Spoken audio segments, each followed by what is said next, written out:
सनातन धर्म के व्रत त्योहारों में संतान सप्तमी को भी एक जरूरी व्रत माना जाता है और इसे हर माँ नई संतान की प्राप्ति के लिए अपनी संतान की तरक्की, उसकी लंबी उम्र की कामना से रखती है।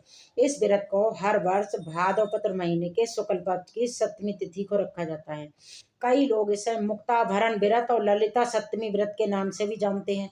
आज के दिन भगवान सूर्य और भगवान शंकर और माता पार्वती की पूजा की जाती है। मान्यता है कि निसंतान दंपति अगर इस व्रत को रखते हैं तो उन्हें संतान सुख मिलता है, संतान दीर्घायु होती है और उनके सभी दुखों का नाश होता है। तो आज की इस वीडियो में आप सुनेंगे संतान सप्तमी की व्रत कथा।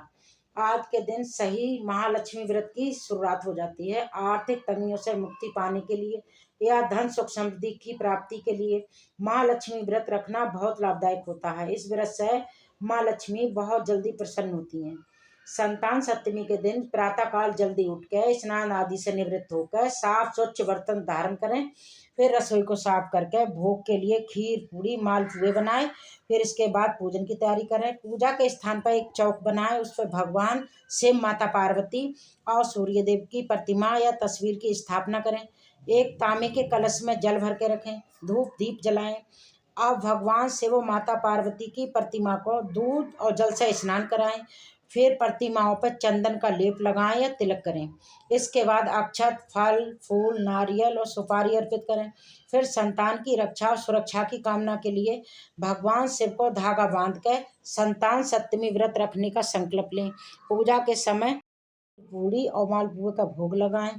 संतान सप्तमी के व्रत कथा पढ़ें या सुनें और उसके बाद भगवान शिव के चरणों में अर्पित किए हुए धागे को प्रसाद रूप में, आशीर्वाद रूप में अपने हाथ पर बांध लें। पौराणिक कथा के अनुसार एक बार धर्मराज युधिष्ठिर को भगवान श्री कृष्ण ने संतान सप्तमी व्रत कथा सुनाते हुए कहा कि हे धर्मराज, ये व्रत योग्य संतान प्रदान करने वाला, उसकी रक्षा करने वाला और उसके दुखों का नाश करने वाला है। ऋषि लोमस ने इस व्रत के विधान को मददेवकी को सबसे पहले बताया था। भगवान श्री कृष्ण ने युधिष्ठिर महाराज को संतान सप्तमी की कथा सुनाते हुए कहा, हे धर्मराज, अब मैं आपको संतान सप्तमी व्रत की कथा सुनाता हूँ, आप ध्यान पूर्वक सुनिए। बहुत समय पहले अयोध्या नगरी पर राजा नहुष का राज था। वो बहुत प्रतापी और न्यायप्रिय राजा थे। उनकी रानी चंद्रमुखी बहुत सुंदर, सुशील और धर्मपरायण स्त्री थी। उनके राज्य में एक विष्णुदत्त नाम का ब्राह्मण अपनी पत्नी रूपवती के साथ रहा करता था। रानी चंद्रमुखी और ब्राह्मणी रूपवती में बहुत प्रेम था, स्नेह था, तो वो अपना अधिकतर समय अपना एक दूसरे के साथ ही बिताया करती थी। एक दिन वो दोनों सरयू नदी में स्नान करने गई। उस दिन संतान सप्तमी थी। उन्होंने देखा कि स्त्रियां वहां पर स्नान करके वहीं माता पार्वती और भगवान शिव की प्रतिमा बना के विधि विधान के साथ उनकी पूजा अर्चना कर रही थी। तब उन दोनों ने उन स्त्रियों से उस पूजा अर्चना के विषय में पूछा। तो उन स्त्रियों ने कहा, हे रानी जी, हम सुख सौभाग्य और संतान देने वाला संतान सप्तमी व्रत अर्थात मुक्ताभरण व्रत कर रही हैं। इससे हमें भगवान शिव और माता पार्वती की पूजा अर्चना करके भगवान शिव को धागा बांध के जीवन भर ये व्रत रखने का संकल्प लेना होता है। इस प्रकार उन स्त्रियों ने उनको व्रत की विधि में बताया। उन स्त्रियों से उन संतान देने वाले व्रत के विषय में जानकर उन दोनों ने भी भगवान शिव को धागा बांध के जीवन भर संतान सप्तमी का व्रत रखने का संकल्प लिया।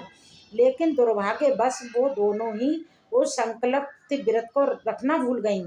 परिणाम स्वरूप मरने के बाद उन्हें कोई योनियों में जन्म लेना पड़ा और विभिन्न योनियों में दुख भोग के फिर उन्हें मनुष्य योनि प्राप्त हुई।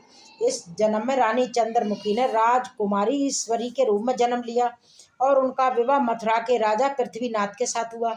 और ब्राह्मणी रूपवती ने भूषणा के रूप में एक ब्राह्मण परिवार में जन्म लिया और उसका विवाह भी मथुरा के ही राजपुरोहित अग्निमुखी के साथ हो गया।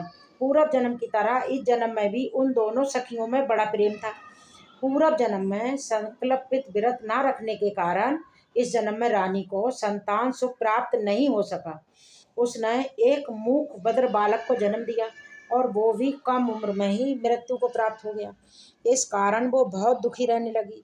उधर सौभाग्यवश ब्राह्मणी भूषणा को उस व्रत का स्मरण रहा और उसने इस जन्म में उस व्रत का पालन किया। जिसके फलस्वरूप भूषणा को इस जन्म में 8 पुत्र की प्राप्ति हुई।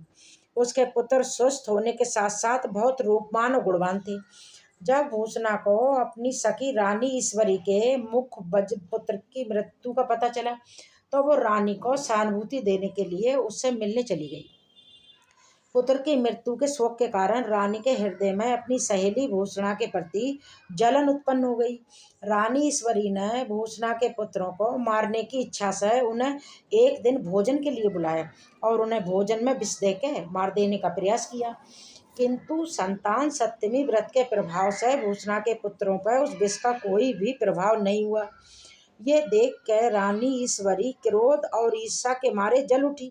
उसने अपने नौकरों को आदेश दिया कि वो भूषणा के पुत्रों को यमुना के गहरे पानी में फेंक दे, लेकिन इस बार भी उस व्रत के प्रभाव से उन बालकों को बाल विवाह का नहीं हुआ और वे सब सुरक्षित रहे। इतना सब कुछ हो जाने के बाद भी रानी ईश्वरी को सब्र नहीं हुआ और उसने भूषणा के पुत्रों को मार देने के लिए जल्लादों को आदेश दे दिया। सेवक उन्हें जल्लादों के पास ले गए, लेकिन वहां भी भगवान शिव और माता पार्वती ने भूषणा के पुत्रों की रक्षा की और उनकी कृपा से वो इस बार भी पूरी तरह से सुरक्षित रहे। जब ये बात रानी को पता चली कि बार बार वो भूषणा के पुत्रों को मरवाने का प्रयास करती है, वो हर बार बच जाते हैं, तब उसे आभास हुआ कि हो ना हो कोई ईश्वरी चमत्कार ही है जिससे भूषणा के पुत्र हर बार सुरक्षित बच जाते हैं। तब उसने भूषणा से अपनी भूल के लिए क्षमा मांगी।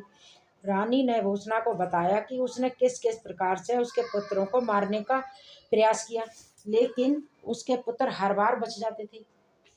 तब रानी ने भूषणा से उसका कारण जानना चाहा। तब भूषणा ने रानी को पूर्व जन्म के व्रत का स्मरण कराया और उसे बताया कि वो दोनों पूर्व जन्म में सहेलियां थीं और उन्होंने मुक्ताभरण व्रत रखने का संकल्प लिया था, लेकिन वो करना भूल गई थी, किंतु मैंने अपने इस जन्म में उस संकल्पित व्रत को पूर्ण किया, तब मुक्ताभरण व्रत का पालन किया। ये सब भगवान शिव और माता पार्वती का ही भाव है जो मेरे पुत्र हर विपत्ति में सुरक्षित रहे। भूषणा से ये जान के रानी ईश्वरी को व्रत का सिमरन हो आया और फिर रानी ने विधि विधान के साथ मुक्ताभरण व्रत करना प्रारंभ कर दिया। उस व्रत के प्रभाव से रानी को भी एक स्वस्थ पुत्र और सुंदर पुत्र प्राप्त हुआ। तभी से स्त्रियां संतान प्राप्ति और उनकी रक्षा के लिए ये संतान सप्तमी व्रत रखती हैं। यदि संतान सप्तमी व्रत कथा